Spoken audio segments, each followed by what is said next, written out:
بسم الله الرحمن الرحيم. الحمد لله الذي خلق الدنيا فجعلها دار فناء وزوال متصرفة بأهلها حالا بعد حال، فالمغرور من غرته والشقي من فتنته. وصلى الله على سيدنا وحبيبنا وحبيب قلوبنا أبي القاسم المصطفى محمد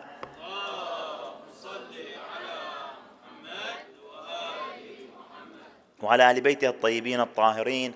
الحمد لله الذي جعلنا من المتمسكين بولاية سيدي ومولاي علي أمير المؤمنين.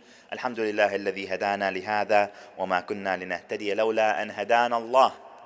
Allah says in His holy book, Bismillah ar-Rahman ar-Rahim, أتى أمر الله فلا تستعجلوه سبحانه وتعالى عما يشركون.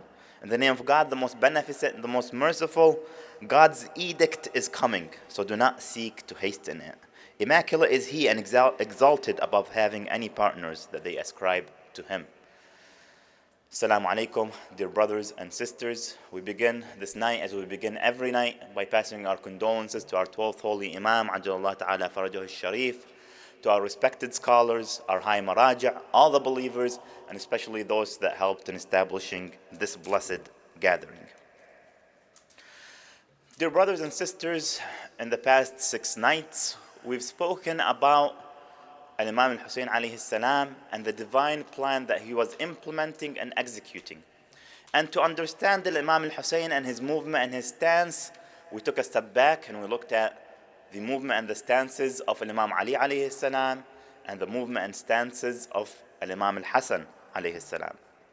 Now, why is it that we emphasize these things during this month, during these 10 nights, as we're speaking, as we're having this dialogue, inshallah? Why is it that we're emphasizing this part of history, understanding the movement of our Imams, and especially Imam al-Hussein, and how he stood his stance, made his sacrifice to preserve the religion of Islam? First of all, it is so that we can understand why we're coming here and gathering and commemorating this sacrifice in the first place. It's so that we can be grateful to what Imam al-Hussein alayhi salam offered in his sacrifice. But also so that we can deepen our faith and our understanding of the Imams, Imam al-Hussein in particular, as well as the other Imams, Imam Ali and Imam al-Hasan that came before him, and then the Imams after him, from Imam al-Sajjad to Imam al-Mahdi Ajjalallahu Ta'ala Farajahu Sharif, understanding their stances, their objectives. Why is it that they did what they did, that they said what they said? Ultimately ending up with our 12th Holy Imam and trying to understand, why is he in occultation? Why did he have to be present with us but not in a way that we can see? And that's the meaning of occultation. Inshallah, we'll get to that in a future night. So, to understand the Imam al-Hussein and his movement and how he preserved Islam is to understand ourselves and our faith and the individuals that we pay allegiance to, our Imams. And to understand our Imams is to understand our Prophet and to understand our Creator, Allah subhanahu wa ta'ala. So that's why we emphasize the history in these days. Now, we spoke about our Imams, Imam Ali and Imam al-Hasan. We said that they had this objective of preserving the religion of Islam, and they did that through preserving the theoretical framework, the primacy of the Holy Quran itself, as well as preserving the individuals who would carry that message, preserving the blood of individuals who would be the Shia of Amir al-Mu'mineen, the followers of Imam al-Hasan. Preserving their blood was a high priority as well. So Imam Ali alayhi salam, when he seized the opportunity and became a Khalifa, he did that so that he can explain and showcase the true teachings of Islam. And he was successful at doing that. And to safeguard the believers and to nurture the believers who would become his lovers, his Shia, in the city of Kufa and elsewhere in the Muslim nation. So he was successful in that as well. And Imam al-Hasan alayhi salam, when he made his peace, he did it so that he can set these conditions that would be broken by Muawiyah, and so that he can expose Muawiyah so that the true teachings of Islam and the true line of Islam that's held by the Imam can be evident to people. He entered into the truth so that he can preserve and safeguard the blood of the believers, the Shia that were with him at the time. And so he was also successful in protecting Islam through protecting its high principles and protecting the individuals who adopted it. So that's what we've reached to in these nights. In these 6 nights, we've reached up to the history of Imam al-Hassan, and now we begin with talking about Imam al-Hussein. Inshallah, we will dedicate a few nights to understanding Imam al-Hussein and his stance in specific, and the outcomes and the achievements that he was able to achieve through his sacrifice. So, to understand Imam al-Hussein, we have to do what we did with the rest of the Imams, which is to understand the circumstances that they lived in, the circumstances that surrounded them, in which they made their choices, and how they chose to implement Allah's divine plan within what was going on around them. Because they didn't live as isolated members of a society. They didn't live by themselves on an island. No, they were individuals who were part of the Muslim nation. And to safeguard the nation was part of their responsibility. So we have to understand the circumstances that surrounded Imam al-Hussein and his movement. Now, we've spoken about some of those circumstances, and we'll go into a little bit more detail. Because Imam al-Hussein, when Imam al-Hassan alayhi salam was poisoned and martyred, and Imam al-Hussein became the Imam, that's when Muawiyah was in charge. And we've spoken about Muawiyah, an individual who opposed Imam Ali alayhi salam, who opposed Imam al-Hassan, and now Imam al-Hussein is facing that same challenge. An individual who is from Bani Umayyah, who is the descendant, the son of Abu Sufyan being the sworn enemy of the Holy Prophet. And so that's the lineage that we're talking about. That's the antithesis of our beloved Imams. So, at the time that the Imam al-Hussein became the Imam, Muawiyah was in charge. And Muawiyah was in charge of a strong and stable government that he had established for himself in the Levant, in Damascus, in Dimashq. And he did that through the different fabrications that we spoke about, distorting the religion of Islam. For example, we mentioned how some of those fabrications were that he was a companion of the Holy Prophet, that he was the scribe that wrote down the revelation. So he used those fabrications to strengthen his own position. And then he relied on individuals who were known hypocrites, munafiqeen, individuals who showed Islam outwardly, but in their hearts, in their faiths, they didn't hold it as their true religion, as their true faith. Individuals like the rest of Bani Umayyah, who were most, if not all, munafiqeen, hypocrites. Individuals like Ubaydullah ibn Ziyad and others that we've mentioned and that we will continue to mention as we recite these tragedies. He also understood the system that was in place in Arabia, a tribal system. He understood how to bribe and extort the tribal chieftains that were able to manipulate the rest of the Muslim society at the time to gain them towards his side. So, had Muawiyah continued in that path, that could have meant the complete distortion of Islam. We're trying to understand the danger that Imam al-Hussein was facing. If Muawiyah were to continue in what he was doing, Islam could have been changed completely. It wouldn't be the Islam that we know today, especially the Islam that we know and we adopt as Shia Muslims. That would be impossible, if not, it would be impossible to find in these days if Muawiyah was not stopped, if Imam al-Hussein did not do anything to stop what Muawiyah was setting in motion. So, we've been saying that part of this threat that the Imam is facing is a threat of distortion, of changing the faith. And let's try to understand a little bit further what this particular threat is. Because it's a threat that existed, and we talked about it existing with Imam Ali alayhi salam at the time of Imam al-Hassan. But what does it mean? What do I mean when I say that they were distorting the religion? Well, that began after the passing of the Holy Prophet with the usurpation of divine titles, religious titles, for individuals who were companions of the Holy Prophet who would come to power and gain power. And so you'd see that titles such as Khalifat Rasulullah, the successor of Rasulullah, the heir of Rasulullah, of the Prophet, would be given to these individuals, be usurped away from its rightful owners and given to these individuals. But that wasn't the only title that was taken away. They would use titles such as Amir al-Mu'mineen, the commander of the faithful, to individuals other than the only individual who was worthy of that title. We as Shia, we have traditions and we believe that there's only one individual that holds that title. And that's Imam Ali alayhi salam. Sallu ala Muhammad wa ali Muhammad.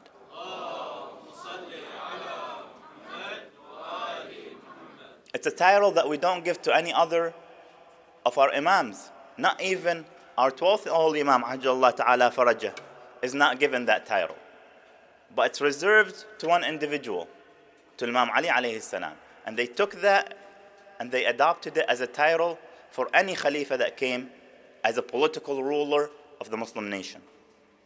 And they went so far as to even go from calling themselves Khalifat Rasulullah to Khalifatullah, that they're Allah's heirs, Allah's successors, Allah's appointees on this earth.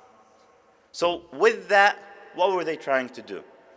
They were trying to show or make people believe that they're the ones who are in charge of people's faith, of people's religion, of people's beliefs. That they weren't just political rulers, but they were heads of the religious system. They were individuals who could dictate what the religion says and what the religion doesn't, what Allah said and what Allah didn't. It was supposed to come through them. That's what they wanted to impose on people. And additionally, what they did to help strengthen that position that they took was that they restricted learning in the Muslim nation, and specifically learning the narrations of the Holy Prophet. And that actually took place before even the Holy Prophet's passing. We see that some companions at the time of the Prophet, they would be with the Prophet, they would listen to his words, see his actions, and they would write it down to set the record straight, to set a record for future generations to see. And so some individuals would come up to these companions and they would tell them, why are you writing this down? You should write down the Quran, but then why do you write down the words of the Prophet when he's an individual that could make mistakes? And those were their words. Because they didn't believe in the idea of Asma. They didn't believe that the Holy Prophet was immaculate, was chosen by Allah subhanahu wa ta'ala to deliver a message, and that there could be no fault in him. As the Holy Quran says, وَمَا يَنطِقُ عَنِ الْهَوَىٰ إِنْ هُوَ إِلَّا وَحْيٌ يُوحَىٰ. He does not speak of whim. He is nothing but revelation. And so these companions that were writing down the ahadith, they would go to the Prophet. He was still alive at the time. They would go to him and they would say, these people are telling us to stop doing this. And he would say, اكتب فما يخرج من هذا إلا الحق. Write, for nothing comes out of this mouth, nothing I utter other than the truth. So we know in our school of thought, going back to the Holy Prophet, that writing and learning the narrations of the Holy Prophet is greatly important. But what happened is that when the Holy Prophet was passing away, and after his passing, they would restrict the narrations. Even as he was passing away, in the famous account, historical account, agreed to by both Sunnah and Shia, the Holy Prophet, while he's on his deathbed, he would ask for a pen and paper. And he'd say, let me write something down for you, something that you will never go astray after. What did they say? How did they react? Someone who was present at the time would say, دعوه فإنه يهجر والعياذ بالله. Leave him. He is in the pangs of death. He doesn't know what he's saying. He is going senile. وَالْعِيَاذُ بِاللَّهِ, about the Holy Prophet. So that the Prophet couldn't write down something for them. He just told them to leave and leave him with his family. So from that time, they were standing against the Holy Prophet and his teachings. Why? They would say, حَسْبُنَا كِتَابُ اللَّهِ. The Quran is enough for us. Now why did they say that the Quran is enough? Because the Quran by itself, as we mentioned in previous nights, the Quran by itself, even though it contains everything that we need, not everyone has access to it in that depth. The individuals that can truly access the deepest knowledge and understanding in the Holy Quran are the individuals from the household where it was revealed. The Holy Prophet sallallahu alaihi wasallam, Imam Ali, the Imams. Those are the individuals that can go through the depths of the Quran and tell us exactly what it says. Otherwise, who's everyone else to say what the Quran says? How to understand the text of the Quran, the words of the Quran. So they took the Quran, their slogan that the Quran is enough for us, and they rejected the hadith and the sunnah of the Prophet. In fact, it would be almost 100 years, almost a century, 90 years after the passing of the Holy Prophet, that the Muslims began to write down the hadith again, the hadith of the Holy Prophet. Imagine that. It took 90 years after the Prophet passing away, a time when the companions that had seen and listened and heard the Prophet were growing old and passing away. It took 90 years to start recording. Why? Because these individuals that came to power wanted to change the religion and didn't want the true teachings to remain in place so that they can do what they want. Add to that the fact that they were creating their own narrations, their own fabrications, to strengthen their own stance. For example, what Muawiyah would fabricate about himself as a scribe of the Wahy, and others. So that was the dangerous trajectory that Islam was heading towards. That's the road that Islam was taking. The Bani Umayyah and the system of Khilafah was distorting Islam step by step. Every step of the way, they were taking inch by inch, taken away from the true teachings of Islam. And they were also systematically weakening the position of anyone who would oppose them. And we've spoken about how they opposed Imam Ali alayhi salam, the persecution that the Shia had to go through, how whenever an individual would be born, a son would be born to, and they would be named Ali, that would be considered a crime, and they would kill that newborn because he held the name Ali. So there was systematic persecution of the individuals that held that true message. So in all of that, people began to lose sight of the true message of Islam. The true message of Islam began to be lost, something that Imam Ali alayhi salam stood up against and was able to partly remedy that problem. Imam Hassan was able to partly remedy that problem. Because in everything that they do, we learn that the Imams don't take the stance that there is a one cure-all for the entire ailments of the religion of Islam. Imam Ali didn't come to reform the Muslims overnight. Imam Hassan didn't make his stance to reform the Muslims overnight. Neither was Imam Hassan's stance meant to do that.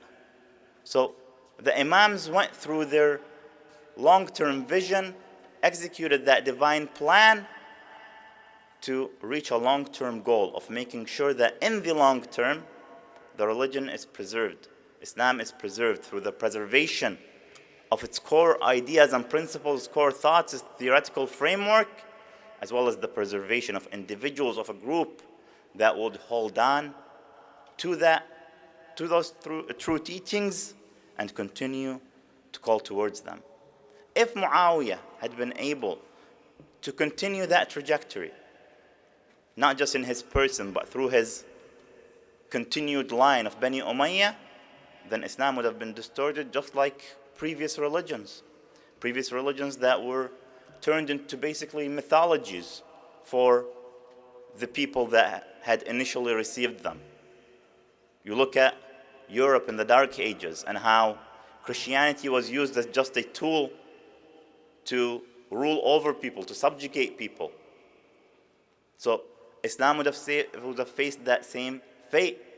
They would have turned it into just a mythology that maybe has some symbolic meaning, but otherwise is mostly rejected. That's what we see in the West today, right? That their previous faiths are either just symbols or entirely rejected. Islam would have faced the same future. So there had to be a stance to change that. In all of this, Imam al-Hussein alayhi salam, we said, people were coming to him, asking him to revolt, but he would refuse. We mentioned this yesterday. People came to Imam al-Hassan and asked him to revolt. He said, I will not revolt as long as Muawiyah is still alive. They came to Imam al-Hussein while Imam al-Hassan was alive. He refused, also letting them down kindly. And then they came to Imam al-Hussein after Imam al-Hassan was martyred and passed away. And again he turned them down as long as Muawiyah was alive. And he said, I will not revolt so long as this individual, so long as this man Muawiyah continues to be alive, continues to lead the Muslims. And it wasn't until Yazid would come up as the Khalifa that Imam al-Hussein would make his stance, and we'll see why. So in all of this, people around Imam al-Hussein were either passionate to change the government because they were seeing the oppression that was happening by the Bani Umayyah taking place at the hands of Bani Umayyah. But even those individuals didn't understand clearly the level of distortion that was taking place. Yes, they wanted to change a government.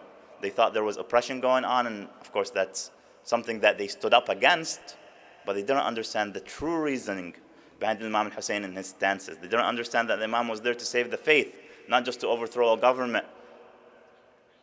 And then there were individuals that were sympathetic with the Imam, but that still had in their memory the times of Imam Ali, who was the best of individuals to lead such a movement, had the best of companions, but still, when he took power, he was not able to achieve a lasting measure of reform.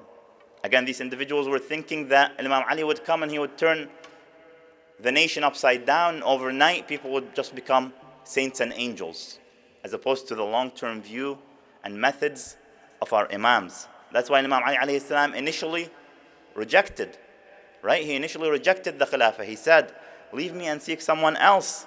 You call for change that hearts are unready to stand and minds are unwilling to accept. And Imam Ali alayhi salam knew he couldn't change people overnight. And Imam Hussein knew he couldn't change people overnight. But that something had to be done where there could be incremental change for the better, for the Muslims. Imam Hussein had to make a stand that would live on. Not just a stand that would create some kind of imminent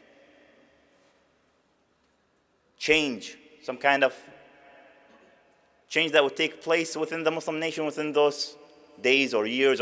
No, he was looking forward to centuries after his movement. So these are the reasonings of our imams, Imam Ali alayhi salam, and Imam al-Hassan, and Imam al-Hussein. And now we've reached this point in history where we're talking about Imam al-Hussein and his stance. And he was facing these challenges, and he was in these circumstances. Now, what changed the circumstance so that Imam al-Hussein would now make a stance as opposed to being peaceful with Muawiyah was the fact that Muawiyah passed away and a person by the name of Yazid came to the Khilafah. Who was Yazid? Again, we addressed this briefly, that Yazid was an individual who did not hold any respect for the faith.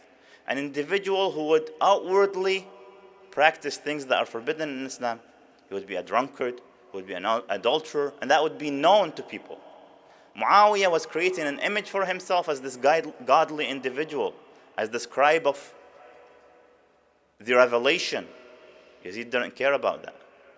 Yazid wouldn't go to the mosque and pray jama'ah and give a sermon like Muawiyah would. So people knew that Yazid was as far away from the religion as can be.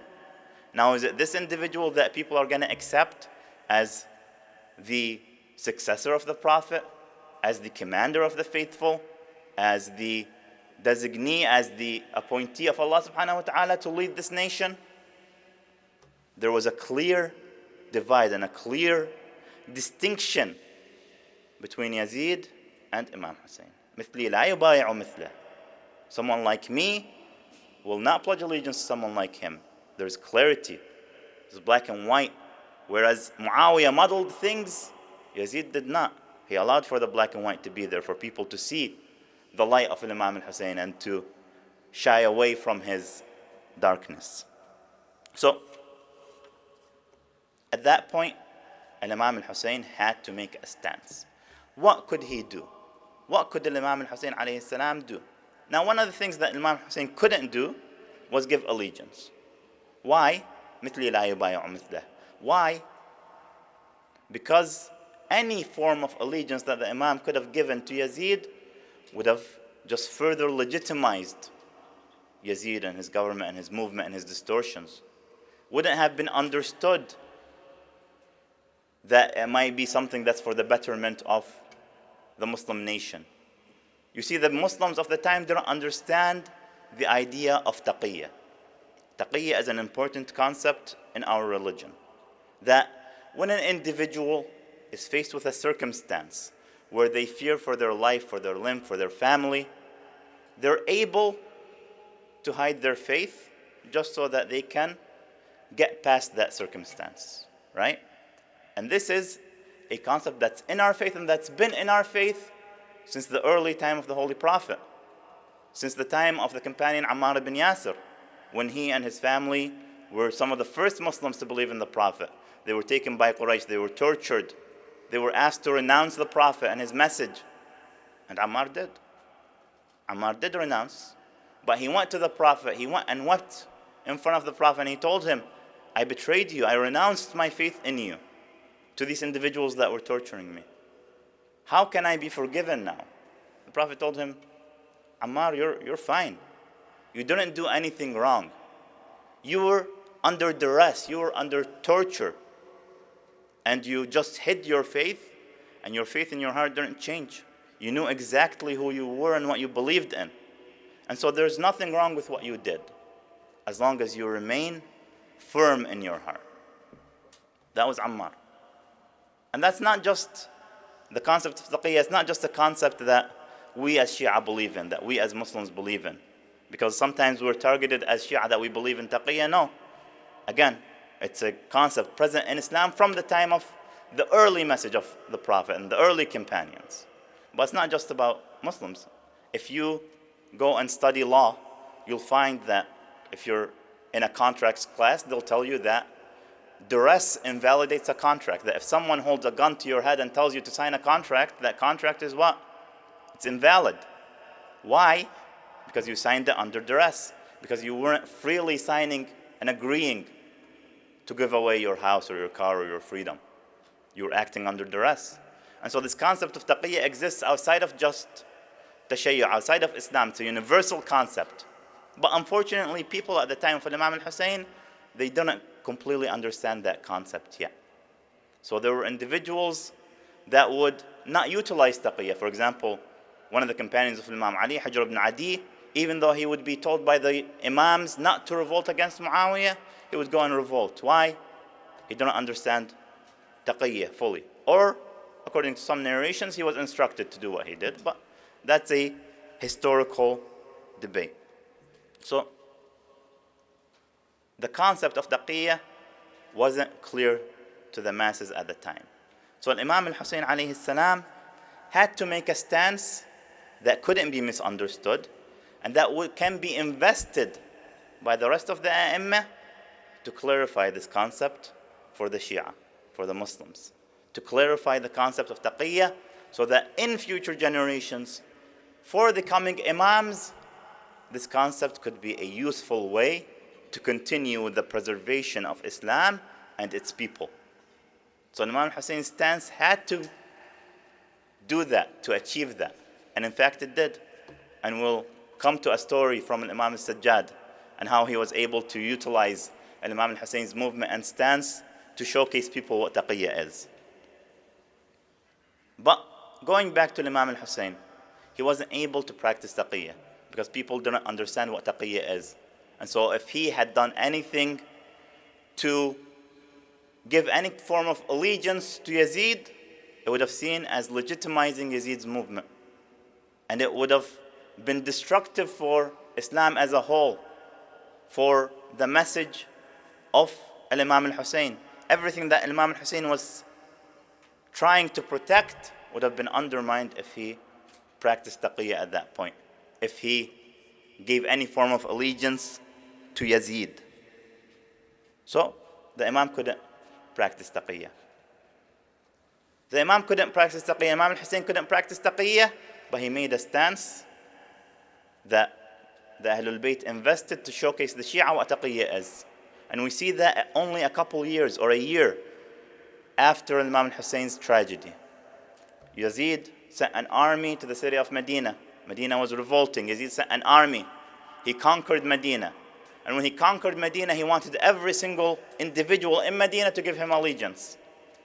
He said, every single individual, except the Ahlul Bayt, leave them. We've already done enough to them. Don't go after them. Those were Yazid's orders when he sent Muslim bin Uqba to Medina. So Muslim bin Uqba, the general of the army of Yazid, would go and would get allegiance from every single individual. And when Muslim bin Uqba started, people refused to give allegiance to Yazid. They refused. And Muslim bin Uqba would behead any individual who refused to give that allegiance. And so he would kill 1, 2, 3, until Imam Zayn al-Abidin, Imam Sajjad, an individual who wasn't asked to give allegiance, stepped forward and said, what does Yazid want? He wants me to give allegiance to him, even as a slave to him. I'll give allegiance. I'll give allegiance to Yazid. Why? Why would Imam Sajjad do that? To show people that, yes, give allegiance to Yazid as long as that saves your life. As long as you can save your life that way, but your hearts are still intact. Your faith is still true. Imam Sajjad didn't need to do that. And no one could have misunderstood Imam Sajjad's actions as potentially legitimizing Yazid, because it was the same Yazid that had massacred his family a year ago.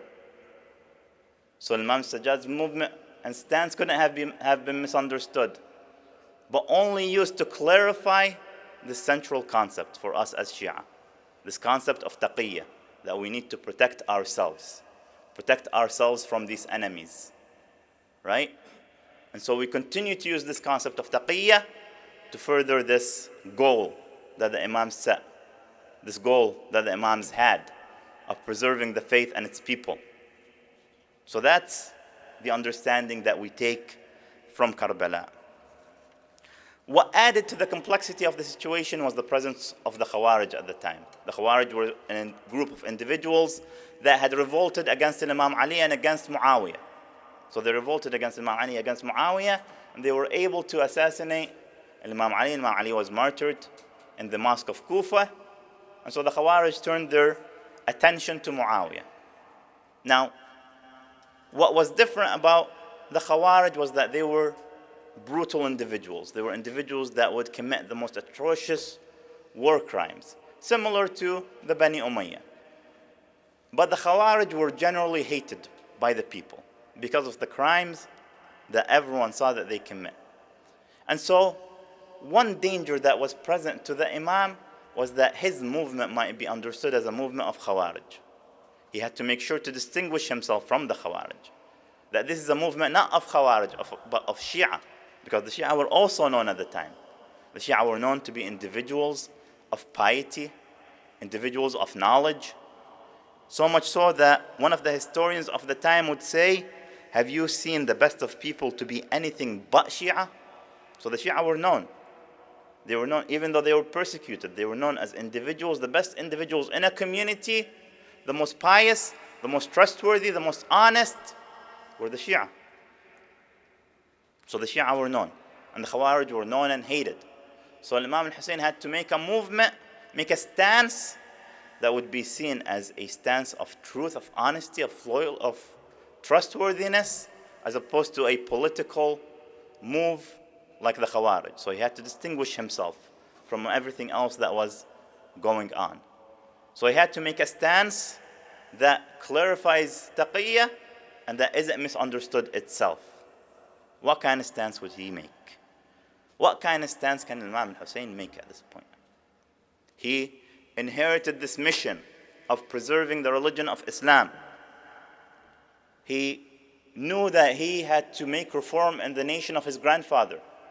Not total reform overnight, but practical reform, incremental reform. He had to make a stance that would be able to achieve that. set itself from other factions. Show the Shia what true tashayyu' is, how to be true Shia. Dispel the distortions and the mythologies and the lies created by the Bani Umayyah.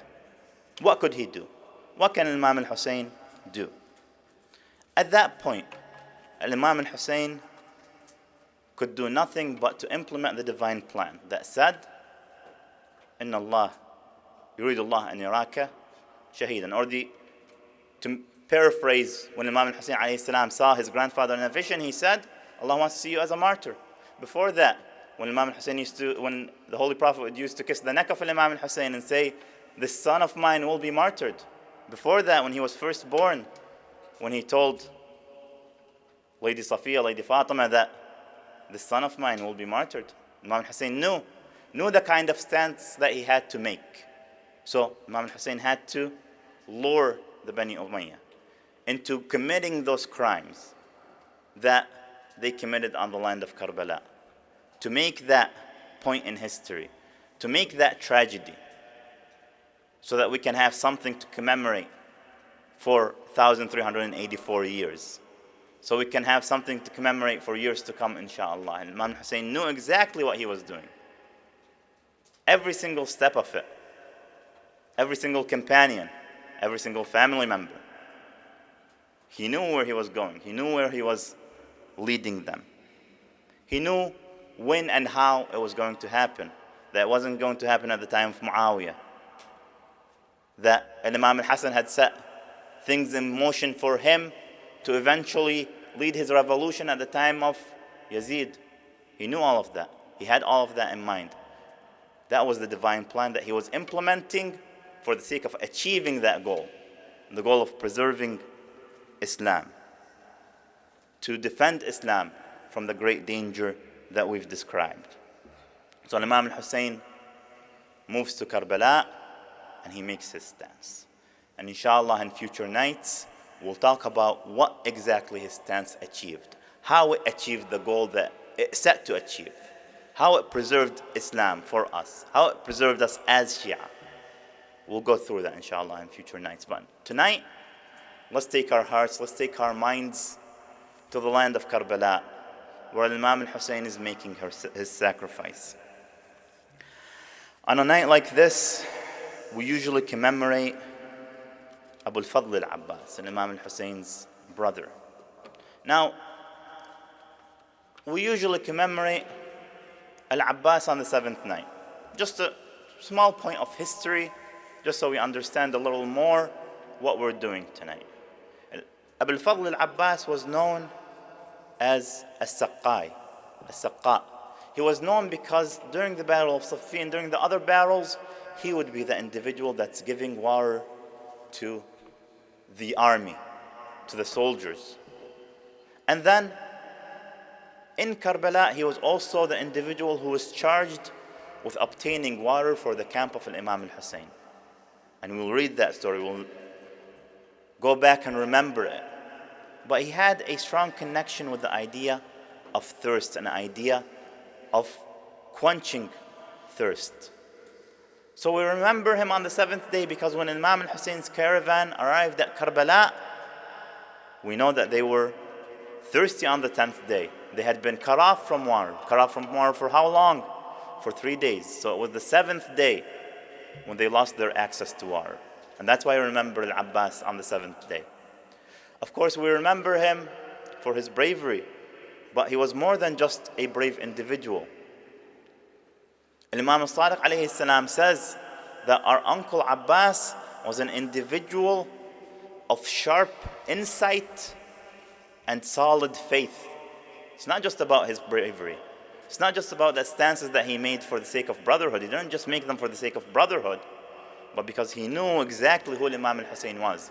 He knew what Imam al-Hussein's mission was. He knew Allah subhanahu wa ta'ala and how he's serving Allah subhanahu wa ta'ala through making that stance.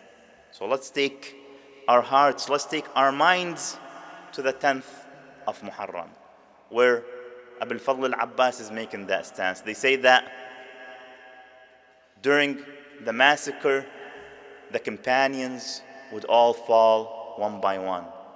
The Ahlul Bayt would all fall one by one. No one would be left but Imam al-Hussein, his brother al-Abbas, and his sixth son, the Imam after Imam al-Hussein, Imam Zayn al-Abidin. Those were the only three men in that camp. So Abul Fadl al-Abbas has been asking his brother, let me go and fight this army. I'm a brave warrior. I can hold out on myself. I can go and defeat these individuals. Let me go and fight. But Imam al-Hussein would always refuse. He would say, you're my standard bearer. You're my flag bearer. I can't just let you go to fight, because if anything happens to you, the battle is lost. And so one by one, the companions and the family members would fall, and al-Abbas would remain, obeying the command of his master, Imam al-Hussein, and holding that banner of the Banu Hashim, of Imam al-Hussein.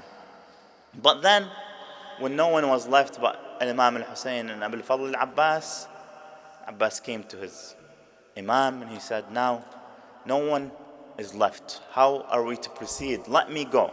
Let me go and protect you, O Aba Abdullah. Let me go and fight for you, O Aba Abdullah.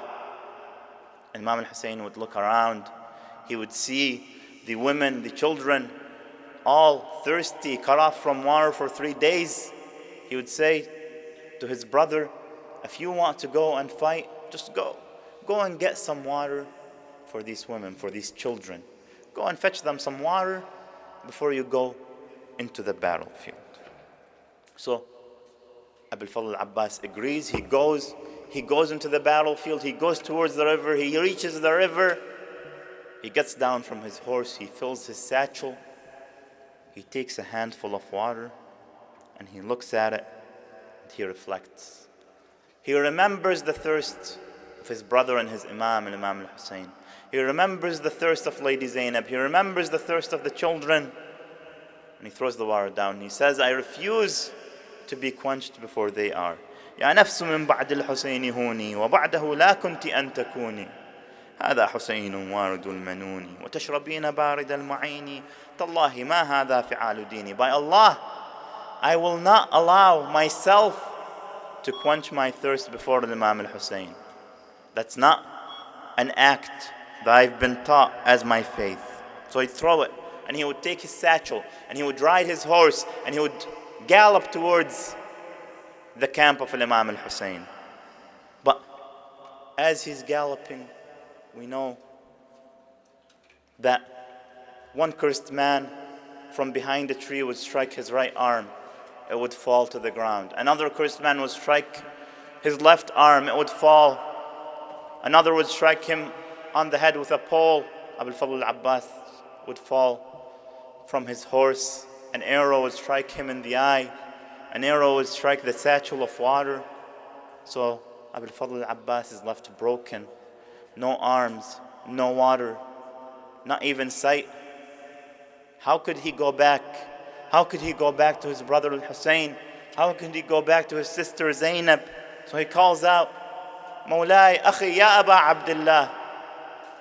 And Imam al-Hussein just gallops towards his brother, hears his brother's cry, goes towards his brother, seeks to save him, but finds him on the ground in Karbala, taking his last breaths, no arms, no water. What would Imam al-Hussein do? He would go, he would wipe the blood off al-Abbas's face. He would put al-Abbas's head on his lap. But Abul Fadl al-Abbas would take his head off Imam al-Hussein's lap. Imam al-Hussein would do it again. Abul Fadl al-Abbas would again take his head off. Imam al-Hussein would ask, why don't you let me comfort you in your last moments? Abul Fadl al-Abbas says, if I allow you to do that and put my head on your lap and comfort me, who's going to comfort you when you're in this situation, when you're on the plains of Karbala? Yes, loyal to the last breath, Abul Fadl al-Abbas, and his soul would depart this world. How would Imam al-Hussein feel, having lost his brother and guardian? What would he tell Abul Fadl al-Abbas? The poet illustrates it in this way.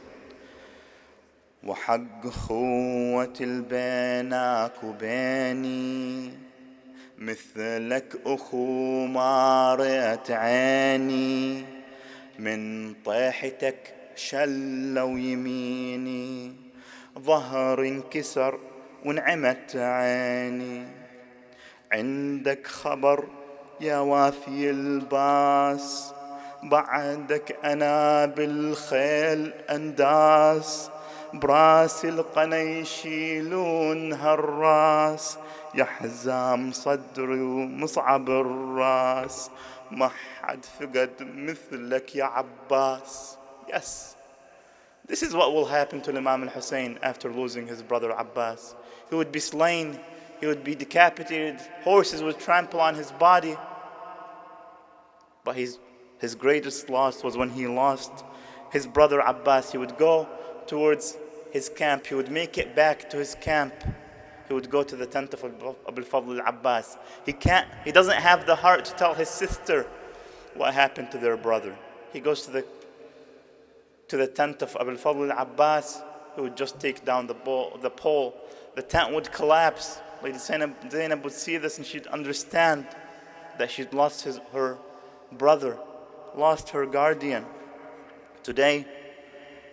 Tonight, we commemorate the loss of Al-Fadl al-Abbas. We commemorate the stance, and we commemorate Imam al-Hussein's broken back and Lady Zainab's broken heart.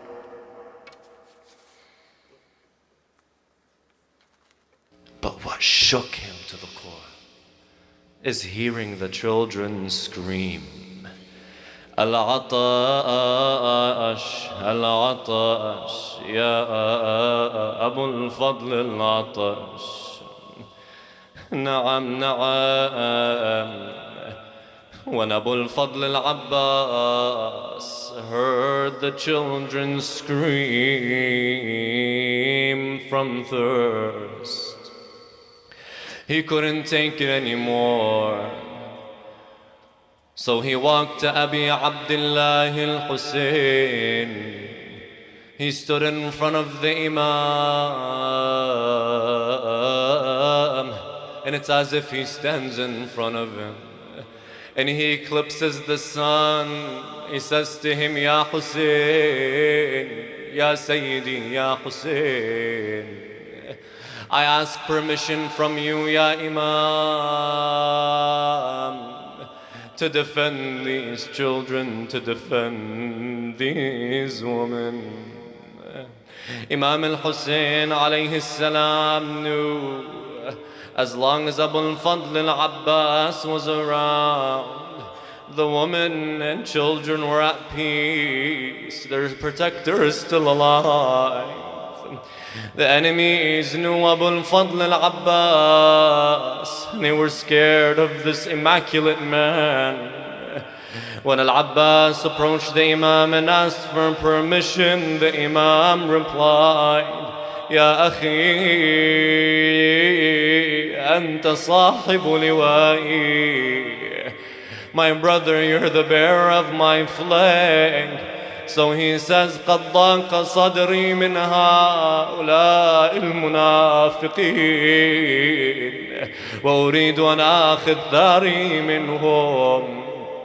I'm sick and tired of these hypocrites. I want to exact my revenge on them. Instead, the Imam ordered Abu al-Fadl to try and get water for the children. Ajarakumullah. Abu al-Fadl al-Abbas got himself ready. He went to the people and spoke to them, reminded them of the truth, warned them from the anger of Allah, but there was no use. He then shouted, O Umar ibn Sa'd, this is Hussein, son of the daughter of your prophet, and you've killed members of his family and companions. All what is left is his women and children who are thirsty. quench their thirst. Their insides are burning from thirst. Shimr ibn Dhil-Jawshan screamed, O son of Abi Turab, if the earth was filled with water and the water was under our control, we wouldn't give you a drop of water until you pledge your allegiance to Yazid. Abbas returned and told the Imam of what happened. He heard the children scream again, Al-Atash, Al-Atash. Abu al-Fadl couldn't take it anymore. He couldn't stand hearing their voices. It was time to get water for the children. Abu al-Fadl al-Abbas now knew his time wasn't coming. It said Abu al-Fadl al-Abbas went down into the battlefield.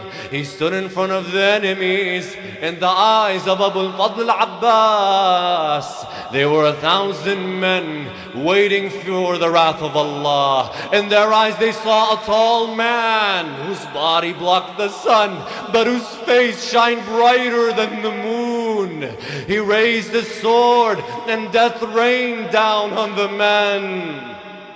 It said he stood on a hill, he turned towards Najaf and he screamed, Aba ya Ali, Aba ya Ali, Aba ya Ali, هذا اليوم الذي ادخرتني إليه هل وفيت للسيف حقه. This is the day you saved me for, Ya Ali. Have I given the sword its right, Ya Amir al-Mu'mineen? Imam al-Hussein heard Abu al-Fadl. His heart broke for him, so he came down to the battlefield. He grabbed Abu al-Fadl al-Abbas's hand and brought him back to the camp. As they're walking back, Sayyidah Zainab sees them both coming, Imam al-Hussein holding the hand of Abu al-Fadl al-Abbas, bringing him back from the battlefield. Sayyidah Zainab, Kulthum, they say to one another, when they come back, we're going to hold on to them and not let them go anywhere. They knew what was coming, as we know what is coming. When they came inside the tent, Sayyidah Zainab held on to Imam al-Hussein. Kulthum held on to Abu al-Fadl al-Abbas and sat him down beside her. Each sister held on to her brother until a man from the enemies called out, Ya Hussein, Ya Abbas, أجبنتما وجلستما بقرب النساء. Oh Hussein, oh Abbas, have you become cowards and decided to sit with the woman? This one he couldn't take, At that point he stood. Kulthum wanted to hold on to him. Imam al-Hussein turned to her and shouted, Ukhayya da'i, faqad ishtaqa al-habib ila habibi. Sister, leave him. For those who miss him, they want him. It's time for Abbas to go. Abu al-Fadl al-Abbas rode his horse. He took a skin container to fill it with water. 4,000 soldiers surrounded him and started to shoot Abu al-Fadl al-Abbas with arrows. Abu al-Fadl wasn't afraid of them. He attacked the men. The men didn't know if it was Karbala or Siffin. Was this man Abu al-Fadl or was it Ali ibn Abi Talib? The angel of death was perching over Karbala on that day. After splitting the armies, Abu al-Fadl Abbas reaches the Euphrates. He gets down into the water. He gets down from his horse into the water. Allah, Ya Abu al-Fadl. Being in the water, he saw how it sparkled. He picked up the water with his hands to drink. But he remembered the Imam and the thirsty children. He remembered Sukaina who was waiting for the water. He remembered Abdullah al-Rabi' who was burning from the inside from thirst. He looked at the water. He took it in his hands and he says, Ya nafsu ba'd al-Husayn, Ya nafsu min ba'd al-Husayn huni, wa ba'dahu la kunti an تكوني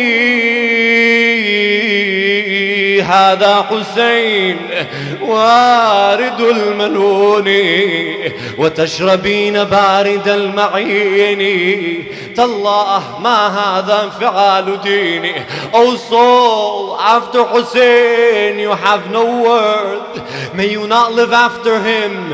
Hussein is approaching his death and you want to drink the cold flowing water. By Allah, this act is not an act of my religion. Al-Abbas filled the skin container. He got on his horse. He began returning to the camp. Many soldiers tried to stand in front of him to prevent Al-Abbas from reaching the camp. Al-Abbas attacked them, killed many of them. He pushed them away, destroying their blockade, saying, La arhab al-maut, La arhab al-maut, إذا الموت زقى حتى أواري في المساليات لقى نفسي لسبط المصطفى طهر وقى إني أنا العباس أغدو بالسقى ولا أخاف الشر يوم الملتقى. I am Abbas, I don't fear death, I walk towards the son of al-Mustafa Imam al-Hussein, and my nafs, my soul is a sacrifice for Abi Abdullah. Abu al-Fadl al-Abbas then took an alternate route through the palm trees near the Euphrates. What did they devise to do? They devised to hide behind the palm trees and attack Abu al-Fadl al-Abbas from behind the palm trees. The riwayah says Zayd ibn Ruqad al-Jinani hid behind the palm tree while Hakim ibn Tufayl was helping him. Ajarakumullah. They were waiting for Abu al-Fadl al-Abbas to come beside the trees. As Abu al-Fadl al-Abbas rid beside the tree to his right, the man saw the arm of Al-Abbas shining as if it was calling him. He gripped his sword, he raised his blade, he came from behind the tree, he severed the right hand of Abu al-Fadl al-Abbas. رحم الله من نادى وسيدا وسيدا وعباسة. When Al-Abbas felt his head fall from his arm, he said his famous line, والله والله إن قطعتم يميني إني أحامي أبدا عن ديني وعن إمام صادق اليقين نجل النبي الطاهر الأمين.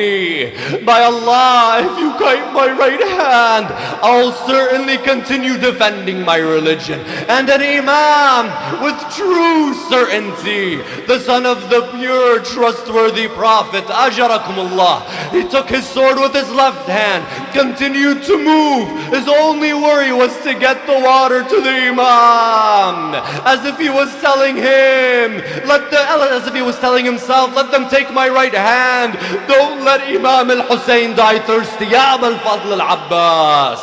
Hakim ibn Tufayl hid behind another tree to the left of Abu al-Fadl al-Abbas. When Abu al-Fadl al-Abbas came from beside the tree, he raised his blade, aimed it at Abu al-Fadl al-Abbas's left hand, and severed the left hand of Abu al-Fadl al-Abbas. The blood began to flow. He felt the burning of the cut and he said, Ya nafsu la takhshi من الكفار وأبشري برحمة الجبار مع النبي المصطفى المختار قد قطعوا ببغيهم يساري. O soul, don't fear the wicked. Don't fear the wicked and know you're reaching the mercy of Allah. They cut my left arm. Ya Allah, let them feel the wrath of the fire. What is Abbas to do? His worry is just to get the water to Imam al-Hussein. So he began to rush. Many soldiers gathered around Abu al-Fadl al-Abbas. When Umar bin Sa'ad saw him rushing, he called out, "Throw arrows at the container, for if a drop of water reaches Hussein, none of you will still alive. None of you will stay alive."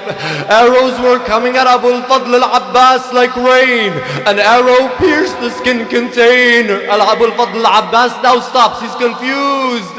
An arrow then comes towards Abu al-Fadl al-Abbas. It pierces his chest. Another pierces his eye. The blood from the right eye covers the left eye. Now he has no hands to protect him, no water for the family, no eyes to see. What does he do? He bends down to use his knees to take out the arrow from his eye. At this point, his helmet fell. His helmet fell from his head. What happened? A man came from behind Abu al-Fadl al-Abbas and hit him with an iron spear, iron bar on his head. He fell on calling, "Alayka as-salamu minni ya Aba Abdullah, adrikni ya akhi." For the first time in his life, he says, "Adrikni, my brother, save me." Imam al-Hussein rushed towards Abu al-Fadl al-Abbas. He walked towards where his brother fell. As he was walking, as he heard the voice of Abu al-Fadl, he puts his hand on his back and he says his lines, he says his words, the famous words. الآن انكسر ظهري الآن قلت حيلتي الآن شمت بي عدوي. Now my back broke. I can see no way out, and my enemy are happy at what's happening to me. The Imam rode until he stopped. He rode towards Abu al-Fadl. He stopped and he picked up something off of the ground and he kissed it. What was it? It was the right hand of Abu al-Fadl al-Abbas. He kept going until he got down and he picked something else off of the ground. What was it? It was the left hand of Abu al-Fadl al-Abbas. He got to his brother and saw him. No hands, no eyes. The blood covered both of the eyes of Abu al-Fadl. Abu al-Fadl al-Abbas saw a figure but couldn't see who it was. So he said to him, "Oh, you who's there, give me a bit of time just to see my brother." The Imam cried and said, "I'm your brother, Ya Abbas. I'm your brother, Ya Abu al-Fadl." The Imam sat at his brother's side, then put Al-Abbas' head in his lap. Feeling this, Al-Abbas moved his head from the Imam's lap. The Imam did it again, but Abu al-Fadl al-Abbas moved his head once again. For the third time, the Imam placed his head on his lap, but Al-Abbas moved it and put it on the sand. Imam al-Hussein said to him, "Brother Abbas, why do I see you doing this?" He said to him, "Akhi, ya nur عيني, كيف لا أصنع هكذا وأنت الآن جئتني وأخذت برأسي ولكن بعد ساعة من يرفع رأسك عن التراب ومن يمسح التراب عن وجهك." Brother, O light of my eye, how can I not do this? And right now you've come to me and taken my hand. However, after a while, who is going to raise your head off the sand? Who will wipe the sand off your face, Ya Hussein? The Imam bent down to carry his brother back to the camp. Al-Abbas alayhi salam saw he was moving. He saw that the Imam wanted to carry him. So he said, "Where do you want to take me, brother?" Imam said to him, back to the camp. The Al-Abbas said to him, brother, by the right of your grandfather Rasulullah, don't carry me, leave me where I am, Ya Hussein. The Imam said, why? He said, there's two reasons. One is that I promised Sukaina water, and if I don't come back with water, I'm ashamed of her. Don't come back with water, I will be ashamed. I would have broken my promise. And the second is because death has come to me. Ya Hussein, death has come to me, and it's my time to go. The Imam looked at him and said, may Allah reward you goodly. The Imam walked back to the camp, saying his words, أما من مغيث يغيثنا أما من مجير يجيرنا. Is there anyone that will help us? Is there anyone who will protect us? The Imam got back to the camp. Who was the first person to see him? Sukaina. She said to him, father, did my uncle Abu al-Fadl al-Abbas bring us any water? Is there any more water? So the Imam said, عظم الله لك الأجر يا سكينة بعمك العباس. Hearing this, she screamed. In a narration, the Imam came back to the camp. He saw the tent that Sayyidah Sukaina was Sayyidah Zainab was in. He went inside the camp, moved towards the pole, and knocked over the pole. She knew the pole of her tent was gone. Abu al-Fadl al-Abbas is no more. She screamed, وعباسا وضيعتنا بعدك يا أخي.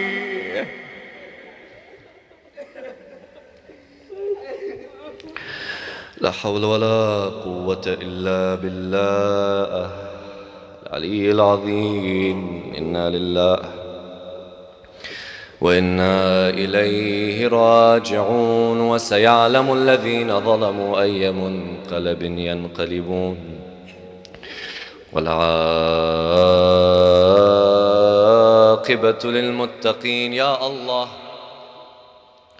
we ask you by the right of Abu al-Fadl al-Abbas, accept this majlis from us, Ya Allah. Accept our a'mal, Ya Allah. Forgive us for our sins, Ya Allah. Ya Allah, safeguard and protect the Shia around the world, especially in Kabul, in Pakistan, in Lebanon, Iraq, Syria, Iran, everywhere around the world. Protect them, Ya Allah. Make us from those who support them even in our dua, Ya Arhamar Rahimeen. Make us from your loyal servants. Make us from the loyal companions of Abu Abdullah, of Abu al-Fadl al-Abbas, and Sahib al-Amri wal-Zaman, Ya Allah. If not Imam al-Hussein, because there's no ashab like the ashab of Imam al-Hussein, then at least, Ya Allah, make us from the companions of Sahib al-Amri wal-Zaman, Ya Allah. Make our mothers, our fathers proud of us, Ya Allah. Give us our desires in this world and what we desire for the akhirah, Ya Allah, Ya Arhamar Rahimeen. Hasten the reappearance of Sahib al-Amri wal-Zaman.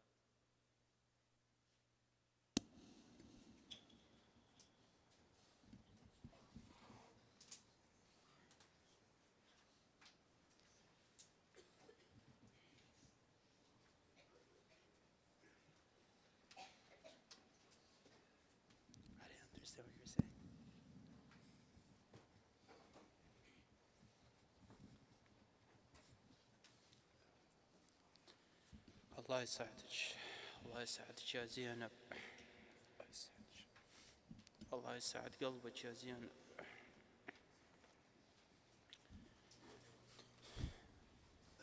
عباس يا عيوني ترضى يذلوني للشام يهدوني عباس يا عيوني ترضى يذلوني للشام يهدوني together عباس يا عيوني ترضى يذلوني للشام يهدوني.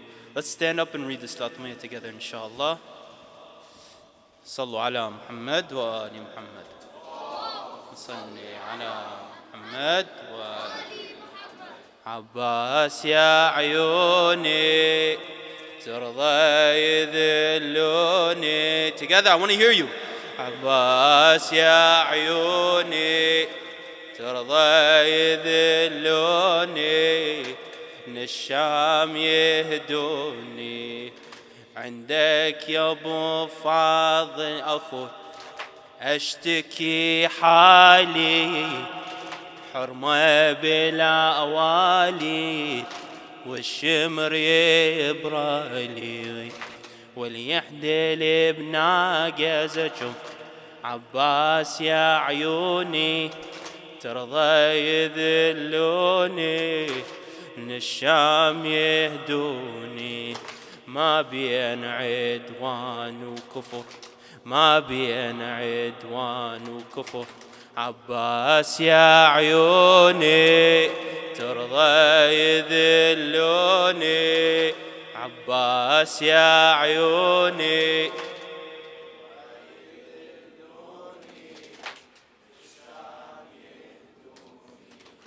انت جبت لمن الوطن وتشفنت بينا بيدك تبارينا هسات خلينا انت جبت لمن الوطن وتشفنت بينا بيدك تبارينا هسات خلينا وتروح تاليها بيسر عباس يا عيوني ترضى يذلوني للشام يهدوني عباس يا عيوني ترضى يذلون I need to hear you شام يهدوني عباس يا عيوني I need to توصل كربلاء ترضى